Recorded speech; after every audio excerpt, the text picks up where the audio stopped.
बड़ा एवरेस्ट चढ़ के आए, उसके लिए क्या अनुभव रहा, उसके बारे में आप बताइए।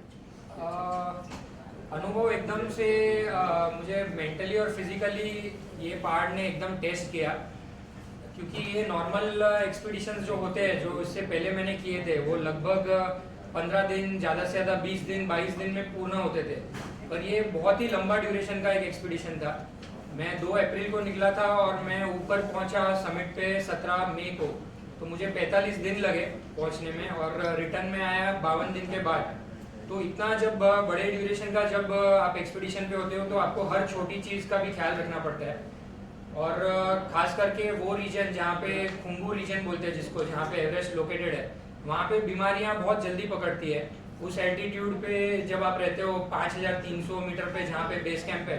तो वहाँ पे छोटी से छोटी बीमारी जैसे खांसी, सर्दी, ये भी जब एक बार आपको पकड़ लेती है तो जल्दी नहीं आपको छोड़ती है। और ये सब चीज़ों से बाहर निकलने के लिए एक ही वहाँ पे सोल्यूशन है कि आपको नीचे डिसेंड करना पड़ता है टू लोअर एल्टीट्यूड। तो हर एक चीज़ का ध्यान रखते हुए, जैसे सन ग्लासेस है, सन का रेडिएशन भी इतना ज़्यादा वहाँ पे होता है हाइट पे, तो ठीक से सन ग्लासेस पहनना, वो पूरे कवर्ड होना, फिर मफलर डाल के अपना ये सब ढकना, सिर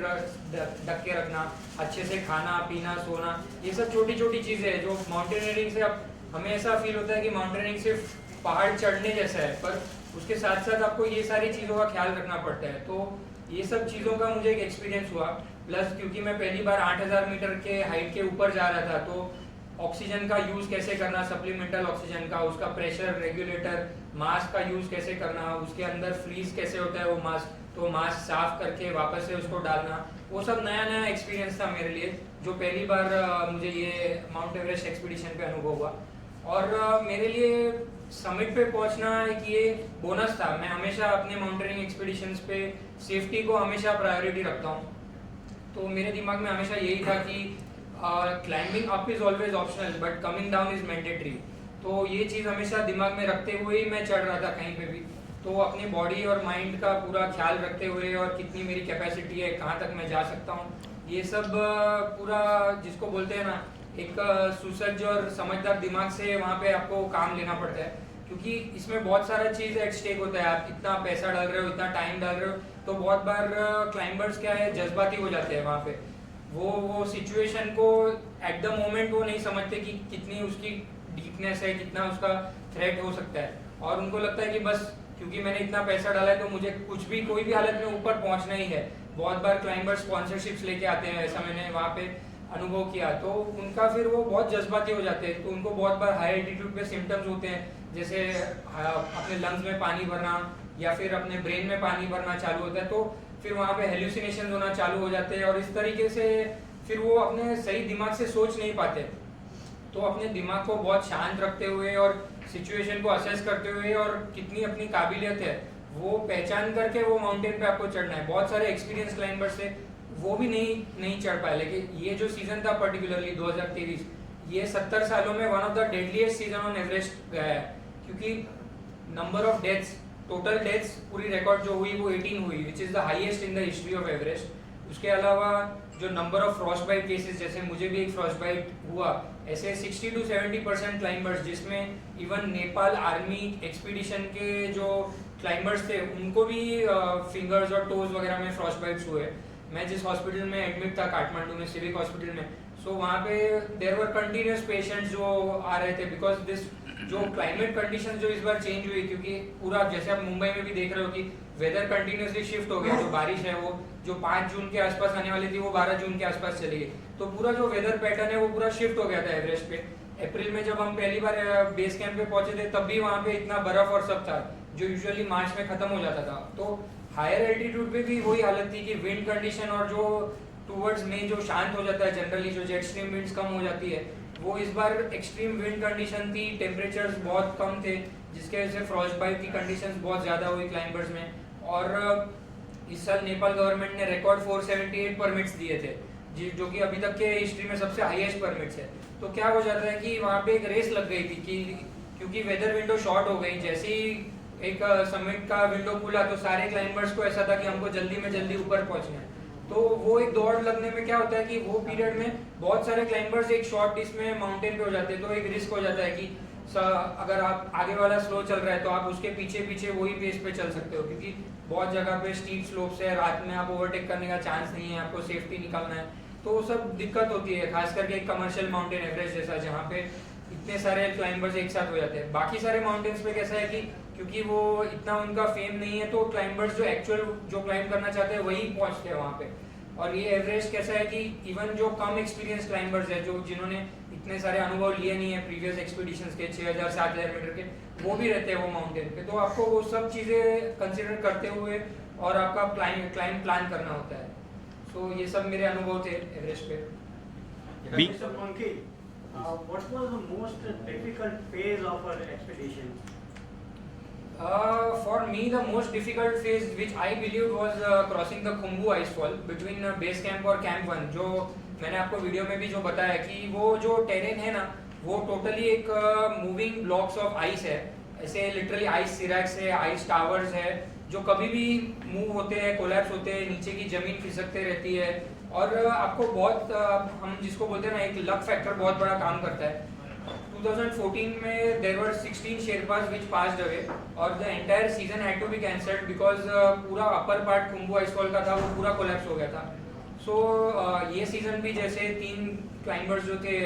इमेजिन नेपाल टीम के, जो रोप फिक्स करते हैं, जो इनिशियल टीम गई थी शेरपास की, सो जस्ट हम बेस कैंप पहुंचे थे और वो उनकी बॉडीज भी रिकवर नहीं हो पाई। और जो उनके मेन जो टीम के कैप्टन थे मिंगमा जी, उन्होंने एक रेस्क्यू का भी ट्राई किया हेलीकॉप्टर से, बट उनका ये मानना था कि वो रीजन इतना डेंजरस हो गया था कि अगर और क्लाइंबर्स उनको रेस्क्यू भी करने जाते तो शायद और लाइफ जाती। तो वो रीजन ही इतना डेंजरस है, और रात को हम वो क्रॉस करते हैं क्योंकि रात को वो ठंडा रहता है थोड़ा, तो थोड़ा हम बिलीव करते हैं कि स्टेबल होता है, और जैसे ही उसके ऊपर थोड़ा भी धूप गिरना वगैरह शुरू होता है तो वो नीचे का बर्फ पिघलना चालू हो जाता है। और कम से कम हम रात को जब बेस कैंप पे भी सोते थे तो यहाँ से वहाँ से कंटिन्यूस फॉल का आवाज आता था, तो हमें ऐसा फील हो रहा था जैसे हम कोई वॉर जोन में कहीं पे सो रहे हैं और ऐसे कंटिन्यूस बम्बार्डिंग हो रहा है, टूट फूट हो रहा है, तो बहुत स्कैरी था मतलब ऐसे। तो मुझे भी यही लग रहा था कि ये एक पोर्शन है जो बहुत डेंजरस है, और ये अगर मैंने सेफली क्रॉस कर लिया तो ऊपर की जर्नी में मुझे उतना डेंजर फील नहीं हो रहा था, क्योंकि ऊपर फिर आपको आपके थिंग्स आपके कंट्रोल में, कि जमीन आप चढ़ सकते हो, आप सेफ्टी लगा के और वो सब कर सकते हो। तो ये एक था कि मेरे लिए मुझे लगा कि ये पार्ट सबसे डेंजरस था जो एवरेस्ट क्लाइंबिंग में मैंने अनुभव किया। बीइंग ए फादर कितना डिफ़िकल्ट होता है जब आपके बेटे इस तरह का कुछ काम करते हैं, और एक नहीं कई दफ़ा करते हैं, being a father and being a, क्या कहेंगे? मेरा अनुभव ऐसा है कि मैंने माउंटेनियरिंग का गोल बना के माउंटेनियरिंग का ट्रेनिंग लेके और फिर बेटे को भी ट्रेन किया है, और ट्रेन करने के बाद में देखिए डेंजरस तो थोड़ी सिचुएशन हमेशा रहती है, परंतु कुछ अचीव करना होगा तो आपको थोड़ी रिस्क भी लेना पड़ेगी, थोड़ी हिम्मत भी करना पड़ेगी, और मैंने हमेशा ये उसको प्रमोट किया। और इस बार भी जब पंखिल एवरेस्ट क्लाइंब करने के लिए जा रहा था तो उसको सपोर्ट करने के लिए मैंने भी निश्चित किया कि मैं भी उसके बेस कैंप तक जाऊंगा, जो बेस कैंप भी 17,500 फुट पे है, और 65 साल की उम्र में मैं वहाँ पे जाके और उसको मैंने सपोर्ट किया। तो मैं हमेशा कॉन्फिडेंट रहा उसकी एबिलिटी पर, और उसके पहले उसने जो आमाडब्लम पिक की थी, जो टेक्निकल पिक थी, और he was 20th Indian to climb that peak Ama Dablam. अभी तक सिर्फ 20 भारतीयों ने वो आमाडब्लम पिक क्लाइंब की है, वो उसमें से 20वां पंखिल था। तो उसकी टेक्निकल एबिलिटी पे मुझे कॉन्फिडेंस था, उसने जो तैयारी की थी उस पर कॉन्फिडेंस था, और इसलिए फिर मैंने और मेरी वाइफ वर्षा, पंखिल की पत्नी और बेटी, सब लोगों ने उसको खुशी खुशी वहाँ पे जाने को अलाउ किया। और दूसरा भी एक और एडिशनल फैक्टर ऐसा था कि वहाँ पे सैटेलाइट फ़ोन अलाउड थे, जो इंडिया में अलाउड नहीं है, और उसके कारण उसके साथ कम्युनिकेशन होता था। दूसरा उसका एल्टीट्यूड हमको हमेशा, जो उसका फ़ोन है उससे मिलता था, कहाँ पहुँचा क्या है, तो थोड़ा सा रिस्क तो था, परंतु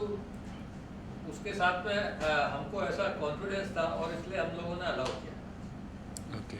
अंकिल जी, किस तरह के इंजरीज से आप मतलब आपको रब्ता करना पड़ा, क्या क्या इंजरीज हुई है, और नए बडिंग जो क्लाइंबर्स हैं उनको क्या मैसेज देगा आपका? तो मेरे को मेजर जो हुआ है वो फ्रॉस्ट बाइट हुआ है मेरे मिडल फिंगर में और फोर्थ फिंगर में। ऊपर का जो डिस्टल फैलिंग्स है, जो मतलब टॉप टिप है, उतना पार्ट थोड़ा सा ज़्यादा सीरियस ग्रेड 3 का फ्रॉस्ट बाइट हो गया है। सो बेसिकली मेरा जो अनुभव रहा कि ये जो इसका मेन रीज़न है वो थोड़ा एक्सपोजर है 10 to 20%, but it is more due to lack of oxygen in that environment. So क्या हो रहा था कि मेरा ये सजेशन होगा कि जो माउंटेनियर्स खास करके जो एवरेस्ट पीक अगर अटेम्प्ट करना चाहते हैं तो मैं उनको ये सजेस्ट करूंगा कि आप 8000 एक बेसिक 8000 जैसे चोयू हुआ या मानसलू हुआ, जो एक थोड़ा लो लेवल का है, जिसमें इतना टेक्निकल नहीं है, जिसमें क्लाइंबर्स कम होते हैं, which is little bit on the easier side, आप वो अटेम्प्ट करो सो दैट आपको ये सारी चीज़ों का अनुभव होगा फर्स्ट हैंड कि आपको ऑक्सीजन मास्क हुआ, रेगुलेटर हुआ, ऑक्सीजन सिलेंडर हुआ, वो सब कैसे यूज़ करना है वो इसमें, ताकि आप जब एवरेस्ट पे जा रहे हो तो आपके लिए वो नया टेरिटरी नहीं हो। मेरे लिए कैसा हुआ कि मेरे साथी जो क्लाइंबर्स थे उन्होंने कैंप 2 से ऑक्सीजन यूज़ करना शुरू कर दिया था, मैं थोड़ा सा स्ट्रॉन्गर साइड पे था, तो मेरी टीम के शेरपास थे, उन्होंने कहा कि आप कैंप 3 में सोते वक्त आप यूज़ करना, और मैं वहाँ से सोते वक्त जब मैंने पहली बार यूज़ किया तो वो मास्क और रेगुलेटर में से कुछ ऐसा मोटर जैसा आवाज़ आना चालू हो गया था, तो वो उस चीज़ से मुझे इरिटेशन होना चालू हो गया, तो मुझे नींद नहीं आ रही थी, तो मैं बार बार उसको हटा रहा था, लगा रहा था। तो इस तरह से मुझे फर्स्ट टाइम क्योंकि मैं यूज़ कर रहा था तो वो सब अनुभव मुझे पहली बार हो रहे थे।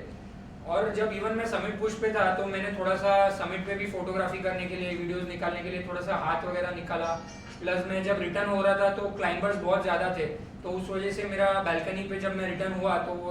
लास्ट का 1-1.5 घंटा मैं ऑलमोस्ट विदाउट ऑक्सीजन मैंने डिसेंड किया, क्योंकि मेरा ख़त्म हो चुका था तब तक, तो बहुत कम सप्लाई था। मैं कम सप्लाई पे भी मैनेज करके जितना पहुंचा उतना फिर बंद करके मैं नीचे उतरा। तो वो क्या होता है कि आपको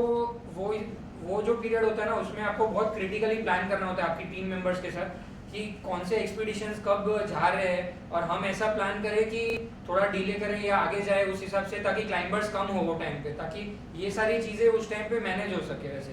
तो एवरेस्ट पे ये हर साल का प्रॉब्लम है, लाइक 2019 में भी जो बहुत फेमस फोटो गया था निम्सदाई का, जिसमें बहुत मतलब बड़ी लाइन लग गई थी क्लाइंबर्स की, तो ये हर साल होता है, ये एक पर्टिकुलर साल का नहीं है, और इसमें कोई ये नहीं है, हर साल होते रहेगा, क्योंकि this is a very big जिसको बोलते हैं ना source of income for the Nepal government. Everest they consider it like a milking cow, और उनके लिए दे डोंट कंसिडर इट कि हमको रिस्ट्रिक्ट करना है परमिट्स या किसी को एक पर्टिकुलर धोरण मान के कि यही क्लाइंबर्स को अलाउ करेंगे ऐसा, क्योंकि बहुत ईजी है माउंटेन्स में आपको ये सब चीज़ें, इवन स्ट्रॉन्ग क्लाइंबर्स भी नहीं जा पाते और बहुत कम एक्सपीरियंस वाले भी जा पा रहे हैं। तो अभी सोशल मीडिया से इतना ज़्यादा ये प्रमोट वगैरह हो गया है, तो एवरीवन थिंक्स कि it is not a serious mountain, but every 8000 is a serious mountain. आपको वो एल्टीट्यूड का हमेशा चैलेंज रहेगा, तो आपको अच्छे से ट्रेन करना है अपनी बॉडी को, माइंड को। आप पहले अनुभव लीजिए, नीचे के माउंटेन्स करिए 6000 मीटर के, 7000 मीटर के, और किसी के बहकावे में मत जाइए या ऐसे ही कि चलो 17 साल का, मेरे साथ एक 17 साल का लड़का था मुंबई का, उसने सबमिट किया, तो अभी उसने सबमिट किया मतलब जरूरी नहीं है कि उससे इंस्पायर होकर कोई भी पहुंच जाए एवरेस्ट पे, कि उसने अगर कर लिया तो मैं भी कर सकता हूँ। नहीं, आप आपकी बॉडी और आपके माइंड को पहचानिए, आप आपके हिसाब से ट्रेन करिए, और स्किल्स और एक्सपीरियंस लेने के बाद आप अटेम्प्ट करिए, क्योंकि आप इतना पैसा डालने वाले हो, इतना आप टाइम देने वाले हो, इतना आपको एनर्जी लगने वाला है, तो माइट एज वेल आपका फर्स्ट जो चांस है on Everest, make it count by being really prepared, by making your body and mind to be actually ready to be on top of the world. So यही मेरा message है mountaineers के लिए। मनपेश्वर civic federation जो कि 35 सालों से ज़्यादा समय से स्पोर्ट्स एक्टिविटीज़ को प्रमोट कर रही है, जिसको भी स्पोर्ट्स में आगे आना है उनको यहाँ इक्वल अपॉर्चुनिटी दी जाती है। उस क्लब के लिए पंखिल का जो कि हमारे लाइफ मेंबर है, और हरीश भाई छेड़ा जिसके वो सुपुत्र है, वो भी हमारे लाइफ मेंबर और पास्ट प्रेसिडेंट है MCF के, तो हमें बहुत गौरव की फीलिंग हो रही है कि हमारा ही एक लाइफ मेंबर इतने बड़े हिमालय माउंट एवरेस्ट के ऊपर जाके समिट करके आया। और जैसे एक इंसान हाइट को अचीव करता है, वैसे वैसे वो हम्बल होते जाता है। मैंने कई लोगों को ये बोलते हुए सुना है कि मैंने ये शिखर को सर कर लिया, I conquered Mount Everest. Instead of that आपने ये सुना अभी जिस तरह से उसने प्रेजेंट किया कि मैंने वो कॉन्कर नहीं किया, लेकिन मैं शुक्रगुजार हूँ वो माउंट एवरेस्ट था कि जिसने मुझे उसके टॉप पर पहुंचने की अनुमति दी और वो मैं कर सका। तो ये हमारे लिए बहुत गौरव का मौका है और क्लब में कोई भी ऐसी स्पोर्ट नहीं है जो हम नहीं करते हैं। और माउंटेनियरिंग भी एक छोटे लेवल पे ट्रैकिंग के फॉर्म में क्लब प्रमोट करता है। पंखील के इतने बड़े अचीवमेंट के बाद पंखील इस एक्टिविटी का लीडरशिप लेके भविष्य में जिस चीज़ की इच्छा हो, माउंट एवरेस्ट जाने की या दूसरे किसी शिखर को सर करने की, उसको गाइड करने का अनुरोध करता हूँ। मुझे पूरा भरोसा है कि वो स्वीकार करके गाइड करेंगे। और ये क्लब के लिए चाहे कल्चरल एक्टिविटी हो चाहे स्पोर्ट्स हो, ये क्लब ने बहुत सारे स्पोर्ट्समैन को प्रमोट किया है। हमारी ये भी इच्छा है कि भविष्य में इस क्लब से स्पोर्ट्समैन नेशनल लेवल पे, इंटरनेशनल लेवल पे आगे आए और पंखील भी उसकी आगे की जर्नी कि जो कि 14 बड़े शिखर है उसमें से जितने के ऊपर पहुंचने की उसकी इच्छा है, वो ईश्वर उनको वो शक्ति दे और वो सर करे। हमारे लिए भी वो बड़े गौरव की बात होगी भविष्य में। और फिर से ये क्लब में मैं इतना ही कहूँगा कि MCF बहुत ज़्यादा फेमस नहीं होगी शायद अब तक, लेकिन अभी इस अचीवमेंट के साथ और भविष्य में जैसे जैसे हमारे स्पोर्ट्समैन नेशनल इंटरनेशनल लेवल पे आते जाएंगे, ये क्लब में भी लोगों को जानकारी होगी कि यहाँ बहुत ही कम खर्चे में यहाँ की मेंबरशिप देखो, यहाँ की ट्रेनिंग फीस देखो, बहुत कम खर्चे में स्पोर्ट्समैनों को आगे आने का मौका मिलता है, जिसके लिए हमारे पीछे पहले वाली कमेटियाँ और करंट कमेटी हमेशा भगीरथ प्रयास करती ही रहती है। और फिर से आप सबका मैं स्वागत करता हूँ।